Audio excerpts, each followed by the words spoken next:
मोदी हुकूमत ने मकबूजा जम्मू कश्मीर में जो पहले से ही दुनिया का सबसे बड़ा फौजी जोन है, हिंदू यात्रियों की सिक्योरिटी के बहाने इजाफी फौजी तैनात किए हैं। अमरनाथ यात्रा की आड़ में मकबूजा इलाके में मजीद फौजियों की तैनाती का मकसद इसके सिवा कुछ नहीं कि कश्मीरियों को मजीद डराया धमकाया और उनकी जिंदगियों को मजीद तंग किया जाए। इन भारतीय फौजियों ने सिक्योरिटी के आड़ में मकबूजा इलाके में मुहासरे और तलाशी की कार्रवाइयाँ और घरों पर छापों का सिलसिला तेज कर रखा है। भारतीय फौजियों की भारी तादाद ने मकबूजा इलाके को उसके अपने बाशिंदों के लिए एक बड़ी खुली जेल बना दिया है। भारतीय फौजी कश्मीरियों को कत्ल करने के अलावा इनकी अमलाक को तबाह और उनके घरों को मिसमार कर रहे हैं। 5 अगस्त 2019 में मोदी की फिस्ताई भारतीय हुकूमत की तरफ से मकबूजा कश्मीर की खुसूसी हैसियत की मनसूखी के बाद से कश्मीरियों के खिलाफ मजालिम में कई गुना इजाफा हुआ है। भारतीय फौजी मकबूजा इलाके में कश्मीरियों की नस्लकुशी के मुर्तकिब हैं। भारतीय फौजियों ने 1989 से अब तक मकबूजा इलाके में मुतअद्दिद कत्लेआम किए हैं, जिनको बैनुल-अक़वामी इंसानी हुकूक तंजीमों ने दस्तावेजी शक्ल भी दे रखी है। हिंदुत्व ब्रिगेड और भारतीय फौज ने मिलकर नवंबर 1947 में जम्मू के इलाके में तकरीबन 2.5 लाख मुसलमानों की नस्लकुशी की थी, जबकि मकबूजा इलाके में गुज़िश्ता 34 वर्षों में 96,320 कश्मीरी भारतीय गोलियों का निशाना बन चुके हैं।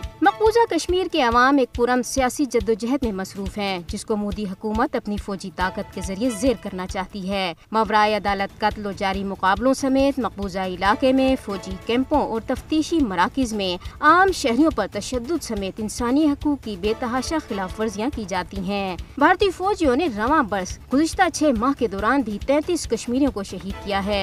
भारत ने हर 10 कश्मीरियों पर एक मुसल्लह फौजी मुसल्लत कर रखा है। भारत को मालूम होना चाहिए कि मजीद फौजी तैनात करके वो न तो जम्मू कश्मीर की मुतनाज़ा हैसियत तब्दील कर सकता है और न ही इस तरह तनाज़ा कश्मीर से छुटकारा हासिल किया जा सकता है। जनूबी एशियाई खित्ते में पायदार अमन और इस्तेहकाम तनाज़ा कश्मीर के पुरअमन हल से मुंसलिक है। अक़वाम मुत्तहिदा समेत आलमी बरादरी को चाहिए कि वो भारतीय फौज के मजालिम का शिकार कश्मीरियों को बचाने के लिए आगे आए और तनाज़ा कश्मीर को हल करने के हवाले से अपनी जिम्मेदारियाँ पूरी करे।